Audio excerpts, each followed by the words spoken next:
jërë ngeen jëf tey jii dañuy wax ci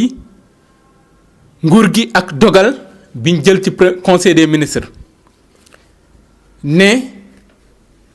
oto yi direction yi ak agence yi ak ministères yi doon jënd te di ko jënd ci seen jënd bopp ñu gis ak ministère di génnee ay millions ñu tudd ci ay maison de la presse ak yeneen yoo xam ne tey jii dañ doon jënd ay oto mu doon jural réew mi ay milliards yoo xam ne tey jii dañ ko doon def rek ci lu dul ci ay prestige wanewu ngandulu daf mel ne chronique bi mu fi musoon a def président Macky Sall da ko déglu ci kilifa yi am ay oto yu bari oto yoo xam ne dara du ci yàqu oto yoo xam ne panne bu ndaw lay am ñu bàyyi ko fa génnewaat xaalis di jëndiwaat yeneen i oto lii Lamarana doon wax patron député day dem ba am booy député maanaam da ngay am oto sa jabar am ko say doom ak oto ba leen yóbbu ñiy jàngi beneen bi ci topp ba ci ñii di sax di liggéey ci kër yi di booy yi kenn xeebu leen bu leen neexee sax ñu am oto mu doon prestige boo xam ne iñaane wuñ ko ñi ko am mais ci mën réew la ñu ne jamono joo xam ne ci wàllu wér-gi-yaram ci wàllu liggéey ci wàllu dund ci wàllu ndox ci wàllu courant parce que bu dee nag ba président Macky Sall ne courant bi dañu koy yokk dindi subvention bi pour dimbali ña ca kaw ga kon day jële ci sama poos jële ci poosu ma Samba ak ma Demba jox waa kaw ga kon tey jii bu ne day jële ci poosu ñi nekkee ci donkaasi gi parce que mënoo am salaire 1 million 2 millions 3 millions ci mim réew di Sénégal ngalawaay boo amee benn oto wala ñaari oto doy na mais da ngay gis kilifa boo xam ne li mu am ci ay oto te oto yi marque yi ñuy wax ay millions lay jar 4x4 8x8 ay marque oto yoo xam ne da nga naan lan lañ koy doyee te den na gouvernance sobre et vertueuse loolu Macky Sall waxoon ñu jàppoon ne rupture dafa war a am mu doon benn anarchie boo xam ne kenn xamul fu mu jëm ñii nee na c'est trop tard mais mieux vaut tard que jamais ñu def lu mel noonu ndaxte nag dans une république normale oto ba ci maire yi waruñu ko di jëndal seen bopp te oto boo xam ne tey yow da nga koy yor boo fi jugee am na ñoo xam ne dañuy sax yóbbaale oto yi am na ñi am élégance delloowaat oto yi mais am ñoo xam ne dañ koy sax yóbbaale mais nan jaar ci orthodoxie mooy DMTA dafa am benn kuréel bi ñu doon wax DMTA di ab direction boo xam ne fa nga doon jaar moom mooy évaluer natt ci li nga war a jënd mais bu dee ba ay ministère di nattal seen bopp di ko def ci anam ba mu leen neexee di jënd ay oto mais loolu prestige la te liggéeyalul ñu réew mi lu tax tey ji ñu war a am oto yooyu ndaxte nit ñi ña ngay gën di sonn kon bu ñu jëlee dogal mel noonu dañ ciy ànd mais lu tax mu doon paradoxe caisse noire ba léegi mi ngi fi ba léegi ay haut conseil collectivité territoriale ñi ngi fi jaruñu ñu dara encore da nga koy wax ñi ngi fi ay conseil économique ba ci assemblée nationale institution yi war na leen di leen auditer di leen càmbat xool alal jëliy def ci ñoom est-ce que mi ngi impacté ci suñu dund mais dañuy am des institutions budgétivores tey jii ñu ne voiture de service wala de fonction bu mu ci mën a doon waaye yenn yi bu ko xel nangoo sax ngor da koy bañ kenn waxul ñu dund misérabilisme maanaam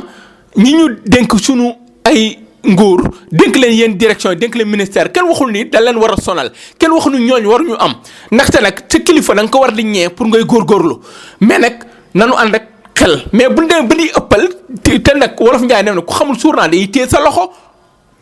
coono bi réew mi dund bu leen gisee dafa mel ne inégalité dafa am ci ni Sénégalais yi di dundee des fois da ngay xool ak bas peuple bi da ngay yéemu te ñun suñuy kilifa lu lay wan ne ñu bari ci ñoom ay seer lañu ak ñoo bëgg oto ku ci falu oto ngay njëkk a jënd ak costume maanaam daf ci bari ay arrivistes ñoo xam ne namuñu lu bari mais war na tey jii boo demee tey jii te li ma ci naqari bu ñu demee ba toll ci en 2020 ñu ne bu ñuy setal nañu roy ci Rwanda bu ñuy def rationaliser les dépenses nañu roy ci Rwanda ci dëkk boo xam ne en 94 mi ngi woon ci génocide. kon ñun avancé wuñu ñun ñu nekkoon capitale de Laoyof tubaab yi lu bari ñu bàyyi ko fi ñun ci côté civilisation li réew Rwanda dafa bari mooy wane ni ñun avancé wuñu depuis 60 tey jii ñu war a delloo si lu mel noonu mais alal jooju ñi yaxanal naan Rwanda at mu ne dina yaxanal lu toll ci 8 milliards wala 9 milliards foofu la gàcce gi ne te suñu kilifa yi koy wax xam nga lan moo paradoxal président da ko wax ci conseil des ministres la lendemain mu dem di inauguré di teg première pierre lii di stade ca Diamniadio 105 presque 150 milliards pour stade est-ce que stade ñun suñ priorité la on se pose des questions. Arène nationale ñaata milliards centre Abdou Diouf ba nekk ca Diamniadio ñaata milliards ñu wax tey jii maanaam da ngay poser question ci milliards fi ñu ko jëm ci terre 1000 milliards BRT ay milliards nga ñëw autoroute Touba Dakar Touba ñaata milliards ñun est-ce que nekkul ñun dañuy surévaluer lu ñuy dépenser parce que nag yeneen réew yi ñi ngi def seen infrastructure mais sa dëgg-dëgg nag eggul ci milliards yooyu. tey jii li sonal askan yëpp mooy suñuy milliards yuy dugg ci réew mi fan la jëm ak fan lañ koy dugal est-ce que ñu ngi koy dugal ci priorité wàllu wér-gu-yaram ci wàllu njàng ci wàllu lekk ci wàllu naan ci wàllu sol ci wàllu xëy c'est-à-dire que il faut que ñu xoolaat suñuy priorité fan la jëm. mënuñu wax un budget de 4000 milliards à l'Assemblée nationale sénégalais yi dégg rek mais bu ñi koy wotee boo xoolee seen diggante ak sénégalais yi danoo sorante ndaxte tey jii réew mi am na ñoo xam ne fukki junni la ñuy jot ci xaalis fukki junni pour fay ko weer am na ci ñoo xam ne dañuy tàll seen loxo pour lekk naan am na ñoo xam ne bu ñu xëyee ndekki loolu kaasu café da leen di doy ci réew moo xam ne coono gi bari na mais boo xoolee suñu digganteeg ñu jiite danoo sorante niveau yi danoo sorante kon li dox ci diggante y a plus de classe moyenne au Sénégal da ngay dégg ñun ay logements sociaux yooyu nag tey jii boo déggee ñi ci yow mais ku amul xaalis mun ci am man bi ñu koy wax dama tegoon ni man mun naa ci am sama morom mun na ci am keneen mun na ci am mais buñ koy wax pour ku am xaalis la parce que koo xam ne bu ñu defee tey mooy li muy gagné ci weer wi day egg 300000 400000 ñaata sénégalais ñoo fi fay 400000 300000 bariwul kon il faut que ñu xalaat ñi amul doole dogal yooyu ñuy jël nañ ko wéyal ba ci yenn dogal yi yenn yi ñuy am dépense de prestige yu ñuy def nan yërëm askan wi nan leen bàyyi xel ci lu bari. rationaliser les dépenses mais aussi tamit ñu dem ba egg ci les passeports de service passeport yi kan lañ ko jox da ngay nekk député wala maire sa doom da koy am sa jabar da koy am ku ne da koy am moom ban mérite la ñu ëpp ban fulla la ñu ëpp ba tax ñoom ñëpp ñu war a am loolu dogal bi baax na yéex nañ ko jël mais nañ ko jëfee te di dépenser ci askan wi di dépense ci social di dépense ci développement mais lépp rek ñu kepp ko ci seen poche taxañ ko ci seen poche bàyyi askan wi di dund gu tar mais askan nag li leen dal ñoom ñëpp ñoo ko teg seen bopp parce que alal ji ñuy jël ci ñun élection moom la ñuy jëndee te nag